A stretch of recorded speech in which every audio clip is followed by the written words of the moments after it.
আসসালামু আলাইকুম। আপনাদের সবাইকে স্বাগত জানাচ্ছি এটিএন বাংলার রেনিক্স স্বাস্থ্য কথা এই অনুষ্ঠানে।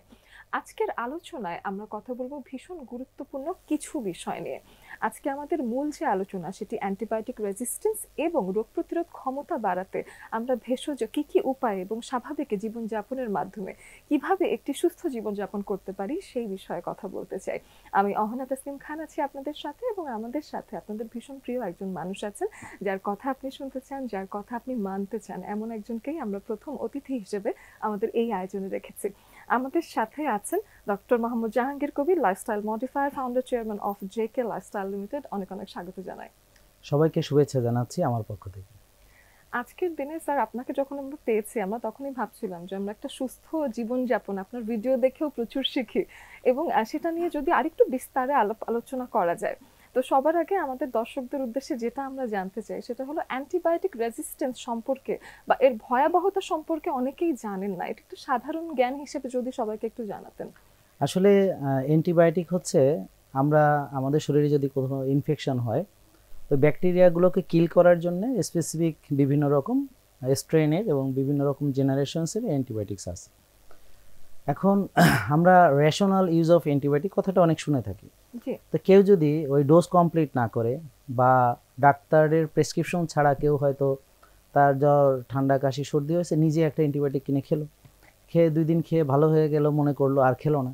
হ্যাঁ, তো হয় কি ওই যে আমরা কিছু ব্যাকটেরিয়াকে মারলাম আবার কাউ মানে মারা গেল না।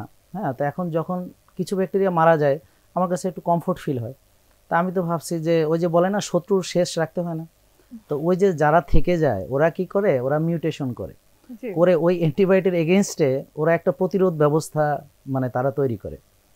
এখানেই তারা ক্ষান্ত হয় না, তারা আবার কলোনি তৈরি করে, মানে ওদের বাহিনী বানায় এবং ওগুলো আবার বিভিন্ন জায়গায় তারা স্প্রেড করে তখন ওই রেজিস্ট্যান্স অ্যান্টিবায়োটিক যারা ওরা যদি ধরেন আপনাকে এখন আক্রমণ করে, এখন ওই যে অ্যান্টিবায়োটিক আগে দেওয়া হয়েছিল ওটা দিয়ে আর তার কাজ হবে না।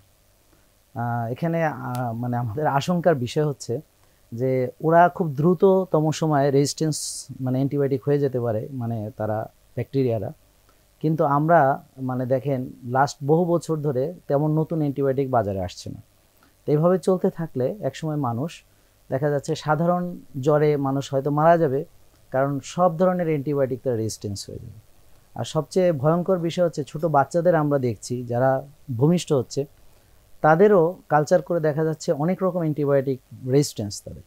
তো এটা কেন ঘটছে? কারণ হচ্ছে যে ওই হসপিটালে ওই রেজিস্ট্যান্স ব্যাকটেরিয়া তাদেরকে আক্রমণ করেছে। তো এখন ওর তো আপনারা বলতে পারেন যে ছোট মানুষ ওর কেন রেজিস্ট্যান্স করলো, আসলে ওই যে ব্যাকটেরিয়াগুলো যে আবার নিজেরা কলোনি করছে ওগুলো আবার স্প্রেড করছে, এটা অনেকে জানেন, এটা খুব ভয়ঙ্কর দিক। তা আমাদের সবার উচিত যে অ্যান্টিবায়োটিক ব্যবহারে সতর্ক হওয়া এবং ডাক্তারের পরামর্শ ছাড়া এটা ব্যবহার না করা এবং ডোজটা কমপ্লিট করা, এবং একজন বিশেষজ্ঞ ডাক্তারই এটা হেল্প করতে পারবেন। অ্যান্টিবায়োটিক রেজিস্ট্যান্স নিয়ে যখন কথা বলি তখন আমরা যেহেতু অ্যান্টিবায়োটিক সচরাচর ব্যবহারে ডিসকারেজই করতে চাই বা আমরা আসলে চাই যে মানুষ আসলে অপ্রয়োজনে ওষুধ না খাক বা প্রয়োজনেও ভুলভাবে ওষুধ না খাক।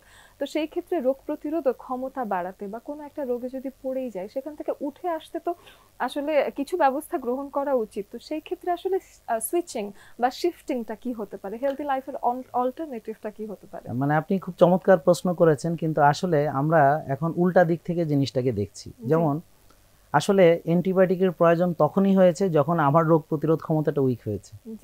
আর যদি আমাদের রোগ প্রতিরোধ ক্ষমতা ভালো থাকে তাহলে অ্যান্টিবায়োটিক তেমন প্রয়োজন হয় না। খেয়াল করে দেখুন অ্যান্টিবায়োটিক আবিষ্কার হয়েছে কবে? তো তার আগেও তো মানুষ পৃথিবীতে ছিল এবং প্রতিটা মানুষের ভিতরে আল্লাহ তাআলা রোগ প্রতিরোধ ক্ষমতা দিয়েছেন, মানে এটাকে ইনস্টল করেই দিয়েছেন।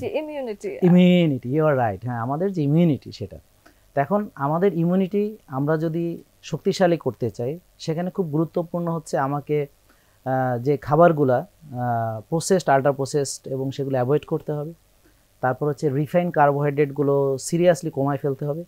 আর আমরা যদি গ্রহণ করি কমপ্লেক্স ন্যাচারাল কার্বোহাইড্রেটগুলো আমরা গ্রহণ করব, যেমন হচ্ছে লাল চাল, হ্যাঁ, বা লাল আটা রুটি, এবং সেটাও অবশ্য জেনেটিক্যাল মডিফাইড গম কিনা বা কেমিক্যাল ফার্টিলাইজার পেস্টিসাইড উৎপাদিত হচ্ছে কিনা, এগুলো খুব গুরুত্বপূর্ণ।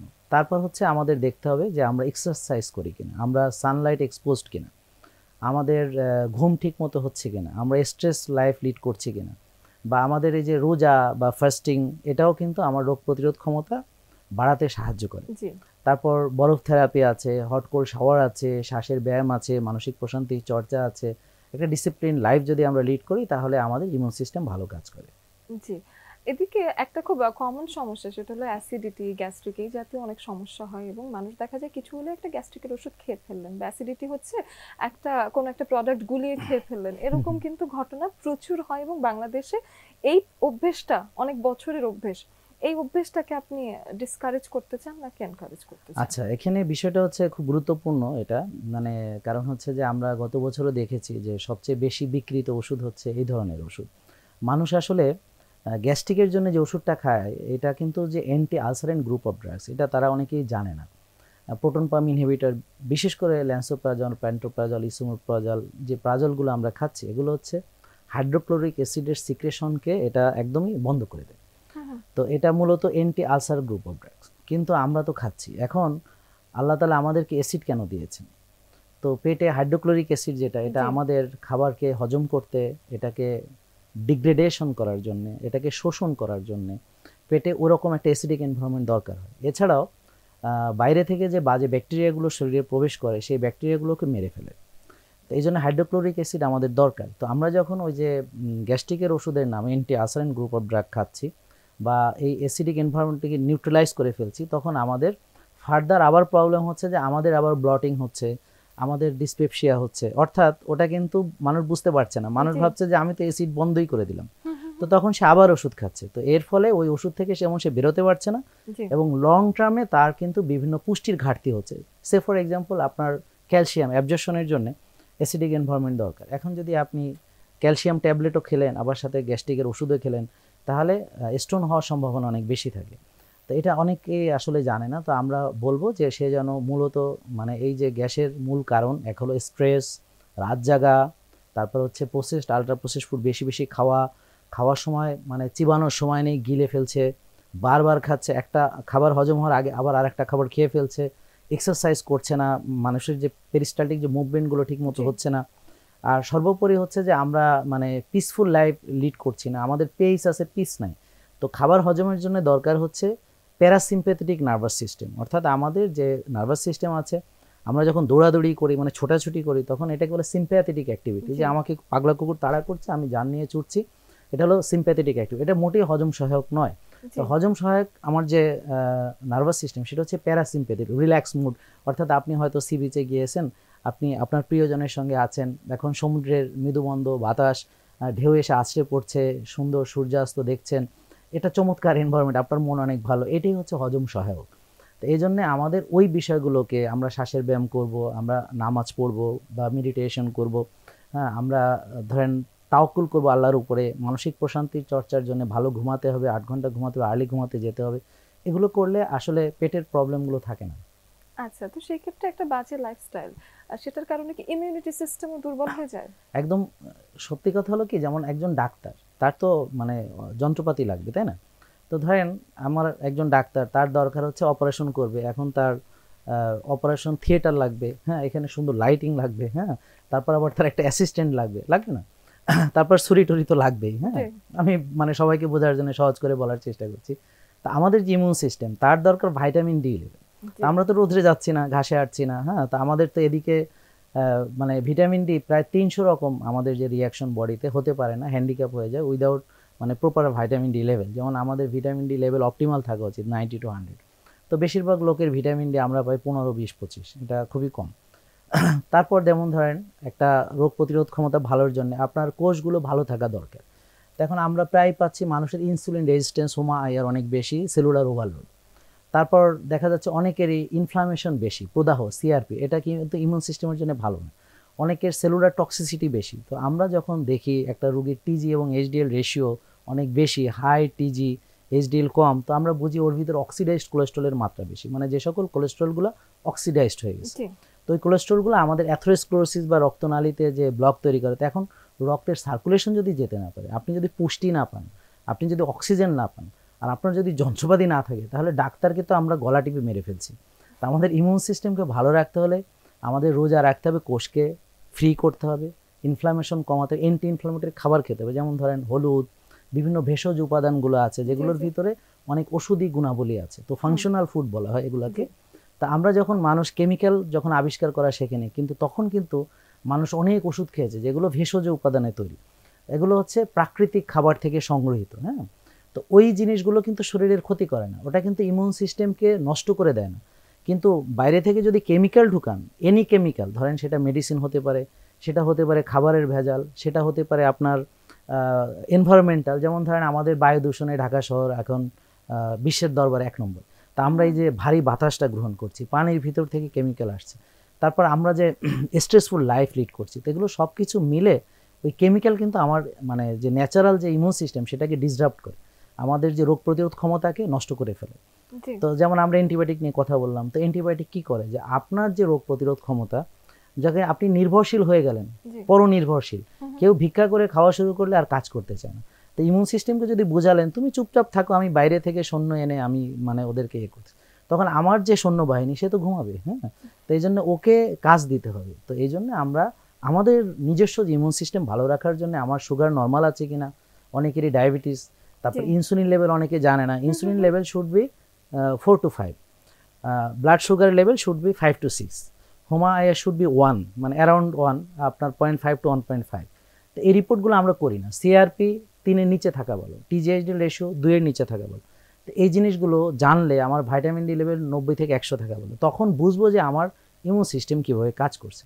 আর আরেকটা লোকের চলাফেরা দেখলে বোঝা যায় যে ওর ইমিউনিটি কেমন। ধরেন সে জাঙ্ক ফুড খাচ্ছে, হ্যাঁ, সাদা চাল, সাদা রুটি, সাদা লবণ, সাদা চিনি খাচ্ছে, তো খাচ্ছে, সকালে নাস্তা করছে, একটু পরে আবার নাস্তা করছে, দুপুরে খাচ্ছে, বিকেলে নাস্তা করছে, রাত্রে খাচ্ছে, আবার ঘুমানোর আগে দুধ খাচ্ছে, তো 6 বেলা 7 বেলা খাচ্ছে। এছাড়াও বুফে টুফে খাচ্ছে, এছাড়াও ধরেন দাওয়াতে গিয়ে খাচ্ছে বিভিন্ন জায়গায়। তো এত যে খাচ্ছে, ও বার্ন করছে না, মানে কায়িক শ্রম বা ব্যায়াম নেই, রাত যাচ্ছে, টেনশন করছে, নেচারের কাছে যাচ্ছে না, ডিটক্সিফাই করছে না, ঘাসে হাঁটছে না, রোদ্রে যাচ্ছে না, একটা ডিসিপ্লিন মানছে না, তো তাহলে বুঝবেন যে ওর ইমিউনিটি ভালো না। আচ্ছা, তার চলাফেরা দেখলে। আর যদি বলেন যে আমি দেখতে চাই পরীক্ষা করে, তখন ওই যে আমি যে টেস্টগুলো বললাম ওগুলো করলে বোঝা যাবে যে ওর ইমিউনিটিটা কেমন আছে। জি, আমরা কোন খাবারে সুইচ করব বা লাইফস্টাইল কেমন হতে পারে, তার আগে আরেকটা জিনিস, সেটা ইদানিং সেটা নিয়ে প্রচুর কথা হয়, যে প্রচুর মেয়েদেরকে টেস্ট করলেই দেখা যাচ্ছে সবাই অলমোস্ট পিসিওএস এ আক্রান্ত বা পিসিওডি তে আক্রান্ত, এরকম নানান হরমোনাল ইস্যু মেয়েদের লেগেই আছে। তো এই বিষয়টা আসলে কেন অতিমাত্রায় বেড়ে যাচ্ছে? একদম, আপনি দেখেন একটু আগে আমি যে কথাটা বলেছি, যেই মেয়েদের লাইফস্টাইল এরকম, সবারই হরমোনাল প্রবলেম হবে। তা আমাদের যেমন ইমিউন সিস্টেম যেভাবে ঠিক নষ্ট হয়, তার ভিতরে একটা কারণ হচ্ছে হরমোনাল ইমব্যালেন্স।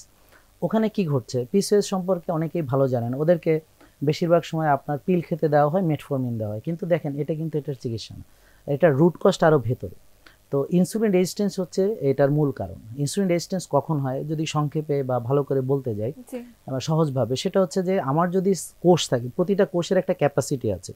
এখন আমি যতটা খাবার খাচ্ছি সেটাকে ব্যবহার বা বার্ন করছি না, তো আস্তে আস্তে এটা ফ্যাট হিসেবে জমা হচ্ছে, হতে হতে হতে হতে একটা সময় গিয়ে কোষে ইনসুলিনকে রেজিস্ট করছে যেন অতিরিক্ত চিনি আর ঢুকাতে না পারে, ও বাঁচতে চায়। তো এই যে ইনসুলিন রেজিস্ট্যান্সটা, এখন কি হবে, আমার ইনসুলিন বেড়ে গেছে, তো ইনসুলিন কিন্তু একটা অ্যানাবলিক হরমোন, যেমন আমার যে চর্বিকে জমা করা তার কাজ, মাসেল ডেভেলপমেন্টেও তার ভূমিকা আছে।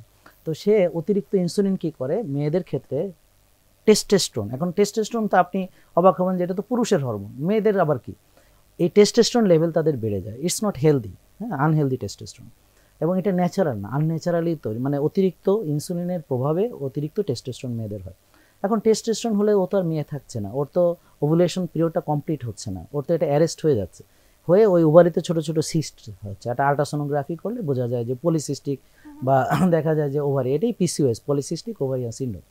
এখন আপনি দেখবেন যে এই মেয়েটার মাসিক হয়তো বন্ধ হয়ে গেল, তারপর দেখা গেল ওর বুকে লোম হয়েছে, পুরুষদের বুকে লোম থাকার কথা, আপনারা কবিতায় পড়েছেন তোমার লোমশ বুকে, এখন যদি ওখানে ক্যারেক্টার চেঞ্জ করেন তাহলে মেয়ের বুকে লোম, তাহলে ব্যাপারটা কেমন হবে, অনেকের ফেশিয়াল হেয়ার হয়ে যায়, এটা তো মানে পুরুষদের বুকে লোম থাকবে, পুরুষদের দাড়ি মোচ থাকবে, তো মেয়ের দাড়ি আছে, মোচ আছে, এখন স্বামী স্ত্রী দুজনেই শেভ করছে, ব্যাপারটা কেমন হয়ে গেল। পুরুষদের মতো মাথায় টাক পড়ছে, পুরুষদের মতো মুখে ব্রণ হচ্ছে, কারো ঘাড় কালো হচ্ছে, বগল কালো হচ্ছে, আঁচিল হচ্ছে। তো এই যেগুলো কারণ হচ্ছে ওর যে ওই টেস্টোস্টেরন বেড়ে গেছে। তো এক্ষেত্রে আমরা দেখেছি যে তাদেরকে লাইফস্টাইল ঠিক করলে, অর্থাৎ তাকে আগে সাইকেল ঠিক করতে, দেখেন মেনস্ট্রুয়াল সাইকেল একটা মাসে হয়, কয়েকদিন থাকে, তার মানে এটা খুব ইম্পর্টেন্ট। এখন যাদের ডিসিপ্লিন ভালো না, যে ধরেন রাত জাগে, টেনশন করে, এবং দেরি করে ঘুমায়, দেরি করে ঘুম থেকে ওঠে, সূর্যের আলোতে যায় না, তার যে সার্কাডিয়ান রিদমটা ডিসরাপ্ট হয়। এছাড়াও এদের ইমোশনাল যে ব্যাপারটা, এটা ব্যালেন্স থাকে না। আপনি দেখবেন অনেকের মুড সুইং করে। ধরেন কেন মন খারাপ হয়েছে আপনি নিজেই জানেন না, আপনার মন খারাপ আপনিই জানেন না। এখন বারবার যদি কেউ জিজ্ঞেস করে, আপনার প্রিয় কেউ, এই কি হয়েছে তোমার, কি হয়েছে তোমার বলো, এখন আপনি তো জানেনই না কেন কি কারণ, তখন আপনি হঠাৎ করে বারবার বিরক্ত করলে আপনি বলে ধর তুমি আমার ডিস্টার্ব করো বা একটা কিছু বলে দিলেন, এটা দিয়ে দেখা গেল দুজনের ভিতরে একটু আবার কথা কাটাকাটি শুরু হয়ে গেল। তো এটা আপনার পর টক্সিসিটি করলো, আপনি এই মেমোরিটা মনে রাখলেন, তো এরকম বেশ অনেকগুলো মেমোরি আপনি মনে রাখলেন। এবং যখনই একটু অবসর পাবেন তখনই দেখবে যে ওই যে মানে গরু যেমন জাবর কাটে, সে পুরান স্মৃতিগুলো নিয়ে জাবর কাটছে, তার জীবনে কে কি বলেছে, কবে কি বলেছে, কখন কি বলেছে, এবং সে আবার চিন্তা করে আমার ফিউচার তো খুব খারাপ, মানে তাহলে সে অতীতের কথা ভেবে এবং ভবিষ্যতের কথা ভেবে তার প্রেজেন্টটাকে সে নষ্ট করছে, যদিও বাস্তবে কিছুই ঘটছে না, কিছু অতীতে ঘটেছে, কিছু হয়তো ঘটবেই না, সে হয়তো তার ওই স্টেজে যাবে কিনা তো জানে না। তো এর ফলে তার রাতের ঘুম আরও নষ্ট হয়। তো এই যে ডিসরাপশন, এটা তার হরমোনাল সাইকেলকে ডিসরাপশন করে দেয়। তার মানে এই জন্য ডিসিপ্লিন খুব গুরুত্বপূর্ণ, যে আমি আর্লি ঘুমাতে যাব, আমি ভোরে ঘুম থেকে উঠবো, আমার হোমায়ারকে নিয়ন্ত্রণ করবো, অর্থাৎ কোষ খালি করবো। তো কোষ খালি করতে হলে এখানে একটা গুরুত্বপূর্ণ বিষয় হচ্ছে যে আপনি যদি ভাত খান, রুটি খান, ফল খান, দুধ খান, চিনি জাতীয় জিনিস খান, এগুলো ইনসুলিনকে ইনভাইট করে। এখন আপনার ইনসুলিন এমনিতে বেশি, আপনি যদি আবার এইগুলো খান তাহলে তো এই ইনসুলিন আরও বাড়বে, বাড়লে পরে চর্বি তো আর গলবে না। এখন ফ্যাট যদি বার্ন না করতে পারেন তাহলে তোর কোষ খালি হবে না, কোষ খালি না হলে তার ইনসুলিন রেজিস্ট্যান্স কমবে না, ইনসুলিন রেজিস্ট্যান্স না কমলে তার পিসিওএস কমবে না। তো এইটা হচ্ছে যে একটা ভিশিয়াস সাইকেল। তা আমাদের ভাত রুটি ফল সাময়িক স্থগিত করে প্রসেসড ফুড, আল্ট্রা প্রসেসড ফুডগুলো বাদ দিয়ে আমরা সবজি, ডিম, সবজি, মাছ, সবজি, মাংস, ভালো তেল, ঘি, হ্যাঁ, যেগুলো ন্যাচারাল সেগুলো খাবো। এবং আমরা রোজা রাখবো, আমরা রেগুলার এক্সারসাইজ করবো, আর্লি ঘুমাবো, ভোরে উঠবো, এই যে সুন্দর ডিসিপ্লিন মানবো। এবং একটু মানে আমাদের যাতে চিন্তা ভাবনাকে, ধরেন হয় কি আমাদের অ্যাগ্রেসিভ চিন্তা ভাবনা চলে আসে, প্রতিক্রিয়াশীল হয়ে যায়। তা আমরা কি করি, হঠাৎ মেজাজ খারাপ হচ্ছে দেখায় ফেলি। আমরা যদি 2 মিনিট সময় নেই যে এটা দেখানো ঠিক হবে কিনা, বা আমি না দেখাইলে কি সমস্যা, হ্যাঁ, মানে এটা ইম্পালসিভ বিহেভিয়ারকে কন্ট্রোল করে আর কি। হ্যাঁ, যে একটা জিনিস করে না ফেলে একটু ভেবে নাও। ধরেন আপনার রাগ হলো, আপনি আসার দিয়ে এটা ভাঙলেন, ভাঙার আগে ভাবলেন আচ্ছা ভাঙলে কি হবে, আমি কি লাভবান হবো এটা দিয়ে, হ্যাঁ, জাস্ট মানে ফ্র্যাকশন অফ সেকেন্ড আপনি 2 মিনিট যদি এখানে, আর যদি গভীরভাবে যদি 10-15টা শ্বাস নেন, দেখবেন আপনার ব্রেন থেকে এটা চলে যাবে। তো এই জিনিসটা যে একটু পজ নেওয়া, হ্যাঁ, আমাদের একটু শ্বাসের ব্যায়ামগুলো করা, আমরা মোট 8টা শ্বাসের ব্যায়াম করতে বলি, আমার ভিডিওতে দেওয়া আছে। এবং হচ্ছে আর্লি ঘুমানো, ভোরে ওঠার সঙ্গে সঙ্গে আমাদের যেমন ঘাসে হাঁটলেন, ভোরে ওঠা মানে তো আর ভোরে ওঠা না, আপনি উঠে বাইরে যেতে হবে, বিছানায় শুয়ে থাকলে তার ওঠা হলো না, বাইরে গিয়ে আপনি খালি পায়ে ঘাসে হাঁটবেন, তারপর সূর্যোদয় দেখবেন। এই যে মর্নিং সানলাইটের অনেক উপকারিতা আছে। অনেকে আমাকে বলে যে আমি কোন সময় রোদে যাব, তো দেখেন সকালের যে সানলাইট, এটার কাজ আছে, যেমন ব্লু লাইট থাকে সকালে, এটা হচ্ছে আমার মেলাটোনিনটাকে ওয়াশ আউট করে দেয়, যে এখন দিন হয়েছে তুমি, এবং চোখের জন্য উপকার। এরকম অনেকগুলো রশ্মি আমার সূর্যের, দেখেন সূর্যকে আল্লাহ কোমল বানিয়েছেন সকালে যেন আমরা দেখতে পারি, তাই জন্য। আবার দুপুরের রোদে আমাদের যেমন আল্ট্রাভায়োলেট যে রেগুলো আছে, সেখানে ভিটামিন ডি উৎপাদন এবং নাইট্রিক অক্সাইড প্রোডাকশনের জন্য এটা খুব গুরুত্বপূর্ণ, 10টা থেকে 2টা। আবার বিকেলের রোদ কিন্তু রাতের ঘুমের জন্য খুব দরকার, যে আমাদের অনেক রোগী আছে যাদের রাতে হঠাৎ করে ঘুম ভাঙে, বিশেষ করে পিসিওএস মেয়েদের রাতে হঠাৎ করে ঘুম ভেঙে যায়। তো এদের যেন ঘুমটা না ভাঙে, এর জন্য তাকে যদি সে মানে সূর্যাস্তটা দেখে, বা 15-20 মিনিট বা আধা ঘন্টা যদি একটু আকাশ দেখে, বা প্রকৃতির মাঝে যদি সে থাকে, ধরেন একটু হাঁটলো বিকেলে, একটু উন্মুক্ত পরিবেশে পার্কে গেল, এতে করে তার ওই ঘুমটা আর ভাঙে না। মানে এটা হচ্ছে রাতের ঘুমের জন্য মেলাটোনিন যেন নিঃসরণ হয়, ওই উপযুক্ত পরিবেশটা বডিতে তৈরি হয়। তাহলে 3টা আলোই আমাদের দরকার, সকালের আলো, দুপুরের আলো এবং সন্ধ্যার আগে যে আলোটা থাকে, এটা। তো এটা আমরা অনেকেই জানি না। তো এতে করে ওদের যে সার্কাডিয়ান রিদমটা ঠিক হয়ে যায়, তখন তার সাইকেলও আস্তে আস্তে ঠিক হয়ে যায়। এবং সার্কাডিয়ান রিদমটা হলো রাত 10টা থেকে রাত 2টো পর্যন্ত, সেটা? ও আচ্ছা, না, সার্কাডিয়ান রিদমটা হচ্ছে যেমন ধরেন আপনি রাতে ঘুমাচ্ছেন, দিনে কাজ করছেন, তো দিনের যেমন 10টা থেকে 2টো, এই সময় হচ্ছে সূর্যের আলোতে ভিটামিন ডি এর জন্য খুব ভালো, এটা শরীরে লাগলে চামড়ায় লাগাতে হবে। আর রাত 10টা থেকে 2টো হচ্ছে ঘুমের জন্য, ডেল্টা স্লিপটা এই সময়, যেমন গভীর ঘুম। তো মেলাটোনিন কনসেন্ট্রেশন খুব হাই থাকে রাত 10টা থেকে 2টো। আর 10টা থেকে 2টোতে ভালো ভিটামিন ডি তৈরি হয়। তো ভিটামিন ডি হচ্ছে দিনের বেলায় আমাকে বিভিন্ন অ্যান্টিঅক্সিডেন্টগুলো দেয়, এখন রাত্রে হচ্ছে দেয় হচ্ছে মেলাটোনিন।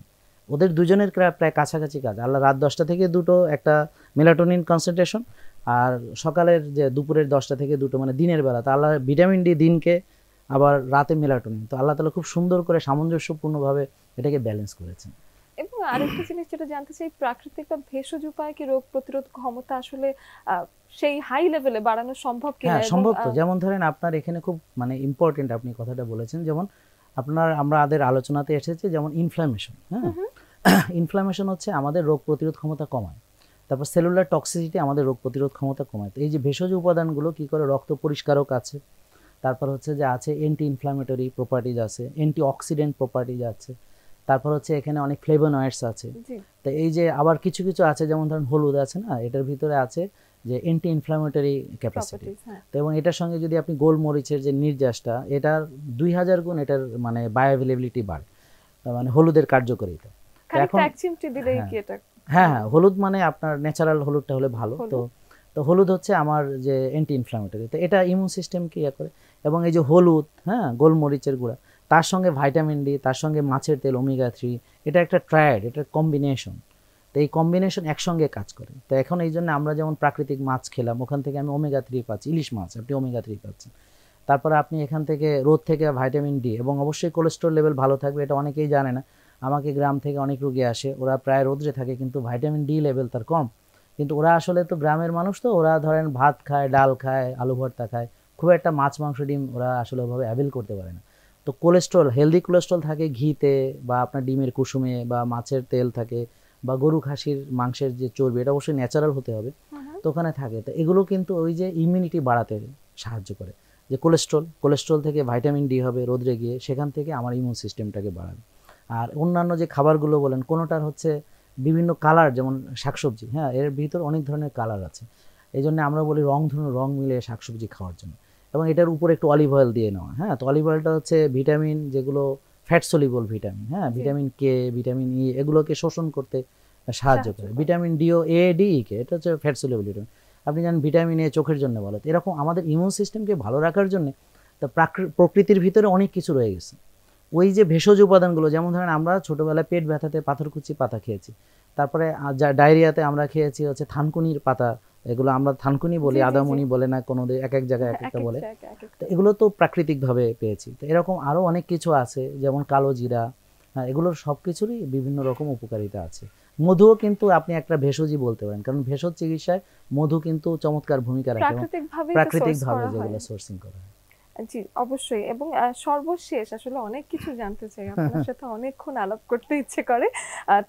তারপরও আমাদের দর্শকদের উদ্দেশ্যে যদি কেউ ভেষজ উপায় বা ভেষজ খাবারের মাধ্যমে প্রাকৃতিকভাবে নিজের ইমিউনিটি বাড়াতে চায় বা রোগ প্রতিরোধ ক্ষমতা বাড়াতে চায়, তাদের জন্য সহজ 3টি পরামর্শ কি হবে আপনার? প্রথম পরামর্শ হচ্ছে যে আগে আপনার মানে লাইফস্টাইল ঠিক করতে হবে। তো লাইফস্টাইলের ভিতরে অনেকগুলো কম্পোনেন্ট আছে, যেমন হচ্ছে খাবার, প্রাকৃতিক খাবার, এবং পরিমিত খাওয়া, এবং রোজা রাখা, তারপর হচ্ছে যে এক্সারসাইজ, তারপর হচ্ছে আর্লি ঘুমাতে যাওয়া, ভোরে ওঠা, রোদে যাওয়া, ঘাসেটা ইত্যাদি। এটা হলো প্রথম। এরপর হচ্ছে যে আপনার দেখতে হবে যে এক্সারসাইজের সঙ্গে আমি যেই খাবারটা খাচ্ছি, ওই খাবারটা কিন্তু মিল থাকতে হবে। ধরেন আপনি যেমন এক্সারসাইজ করতেছেন কিন্তু কম খাচ্ছেন, দুর্বল হয়ে পড়বেন। আবার এক্সারসাইজ করে বেশি খেলে তামিম ইকবালের মতো হতে পারে, আপনি হার্ট অ্যাটাকও করতে পারেন। এরকম আমাদের অনেক সময় দেখা গেছে এক্সারসাইজ আমাকে ইমিউনিটি দিচ্ছে না। তো এগুলো আমাদের ব্যালেন্সটা খেয়াল রাখতে হবে। আর ভেষজ উপাদান মনে রাখতে হবে কাজ করবে তখনই যখন আপনার বডির ইমিউন সিস্টেম ভালো থাকবে। এটা ধরেন একটা গাড়ির ইঞ্জিন ভালো, ওখানে আপনি ইঞ্জিন অয়েল হিসেবে এটা ব্যবহার করতেছেন, তখন এটা ভালো কাজ করবে। অনেক ধন্যবাদ, অনেক কিছু জানতে পারলাম, আমাদেরকে সময় দিয়েছেন, অনেক অনেক ধন্যবাদ। আপনাদেরকে অনেক ধন্যবাদ যে আমাকে চুজ করেছেন, এবং আমাদের দর্শকদেরকে অনেক ধন্যবাদ যে ধৈর্য ধরে এই অনুষ্ঠানটি শুনেছেন। প্রিয় দর্শক, আজ আপনারা জানলেন আমরা কিভাবে অ্যান্টিবায়োটিক রেজিস্ট্যান্সের মতো ভয়াবহতা থেকে দূরে থাকতে পারি। আমাদের রোগ প্রতিরোধ ক্ষমতা কিভাবে প্রাকৃতিক এবং ভেষজ উপায়ে আপনারা বজায় রাখতে পারেন সেই বিষয়েও আজ আলোচনা হয়েছে। আমাদের ডক্টর আপনাদেরকে সাহায্য করার চেষ্টা করেছেন এবং আশা করি আপনারা উপকৃত হয়েছেন। সবসময় ভালো থাকুন সেই প্রত্যাশায় বিদায় নিচ্ছি আজ এখানে।